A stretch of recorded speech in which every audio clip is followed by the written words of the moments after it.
Hi guys, it's time for story time again. We're going to be reading Last Night at the Zoo, written by Garland. I really love this book because the illustrations are super vivid. Hopefully you enjoy it as much as I do. Last night at the zoo, there was nothing to do. No tiger had growled, no lion had roared. The monkeys and zebras were idle and bored. If we just had a plan, we could sneak out of the zoo. On a night like tonight, there's a lot we could do.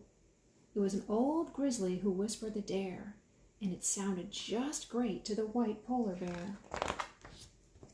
Squawk! Screeched the toucan with a long beak. Thrills and excitement are the things that we seek. Let's hop on a train or a bright shiny bus. A change in routine means adventure to us. How will we pay? Who's got the cash? An ibex and emu asked in a flash. Said the seals and a walrus, we'll cover the cost. This pool's full of money that people have tossed.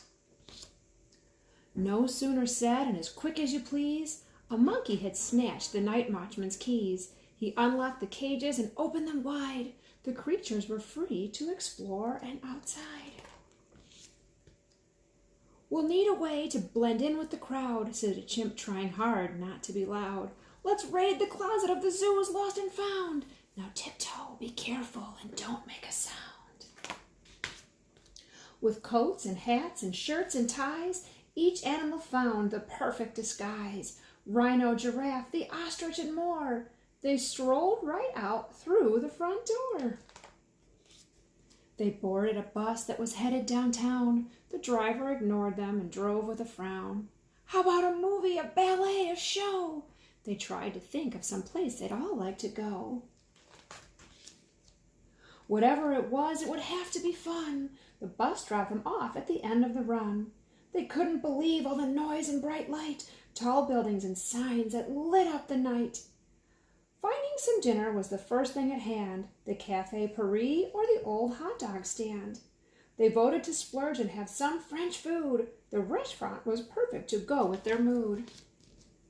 Imagine the noise as they devoured their meal, all roaring and growling and barks from the seal. Then the waiter got angry and started to shout. He flipped his toupee and threw them all out. We could go dancing, I see a place, said the tiger to the others as he set the pace. At the club boogie, they were late to arrive. The house was full up like a busy beehive. When they got inside, they started to stomp and made up a dance called the Boogaloo Romp. With great leaps in the air, they bounced off the walls. They hooted and howled and screeched down the halls.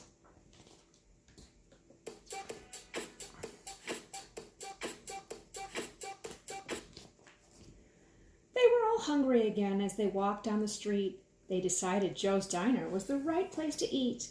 They gobbled up ice cream with spoons held by paws and shared a few sodas sipped up through straws. Though their animal manners seemed a bit strange, Joe smiled politely as the chimp paid in change. Uptown went the bus that whisked them away and returned them all safely before it was day. Once back at the zoo, they quietly crept. The night watchman on guard still snored as he slept. They opened the door of the zoo's lost and found and returned their fine wardrobe without any sound. The next night at the zoo, there was nothing to do, but in quiet and stillness, a noise could be heard, the sound of the animals exchanging a word. They all had ideas about things they could do, and a brand new plan to escape from the zoo. I wonder what kind of adventures they'll go on next. Thanks for reading with me. Bye!